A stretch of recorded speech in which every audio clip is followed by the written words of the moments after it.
The A's played one of the worst teams in MLB besides them, the Kansas City Royals. And to my surprise, the Royals won this game pretty easily, scoring a lot of runs early. 5-1 final score, and the Royals get the win on the road to open up this series. So like I said, these teams are about equal. The A's have played 3 more games than the Royals and have 3 more losses.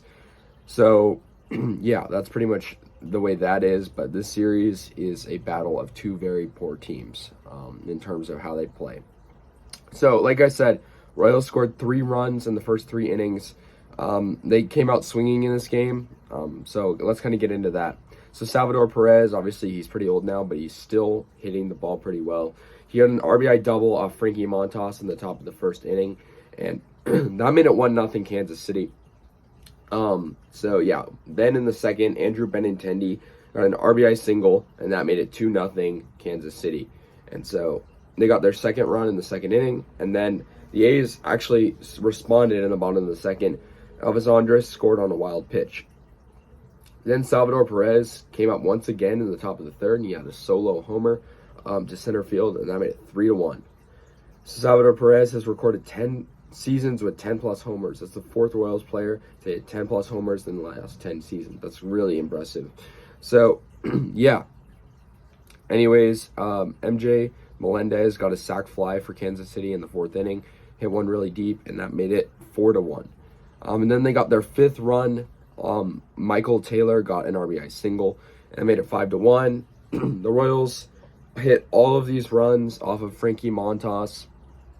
And the A's offense was non-existent. I mean, it's the way the season's been, pretty much the whole way through.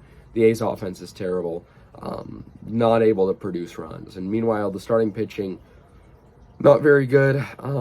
Kotze only used 3 pitchers in this game. But Montas allowed 10 hits of the 11 Royals hits. I mean, I feel like that's sort of a red flag. Maybe he should have worked the bullpen earlier when Montas was struggling earlier. Because Trevino and Pruitt did not pitch bad, really, by any means. So I think overall, Kotze, his decision-making with pitchers has not been very good this year. I just think it's not been very strong. Like I said, Montas allowed 3 runs. He went 5 innings, 10 hits allowed, 4 strikeouts, 3 walks. So, not a great outing. For the Royals, they had a couple different pitchers. They had a great start from Daniel Lynch, who struck out 10 batters. And he only allowed 4 hits and 1 earned run.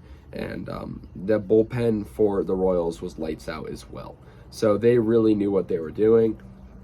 But, Kansas City, they're not a great team either. Well, they're pretty bad like us, but they won. They beat us, and it was the battle of 2 very bad teams. The A's are 19 games back of the Astros. That's the worst it's been ever this year. The Astros have almost double the amount of wins we have. The A's are rock bottom. So, yeah. At least we're coming off a win, I guess. This isn't a big losing streak, as we did beat Boston last game. But it is unfortunate that the A's are so bad right now. So yeah, the Royals moved to 22-41. Like I said, the A's moved to 22-44. We're gonna play them a couple more times in this series at home, and then we'll have the Mariners at home, and then we'll go to Kansas City and play the Royals. So we'll see the Royals a lot this week. So yeah, with that, let me know your guys' thoughts. I'll see you guys later, and yeah, go A's.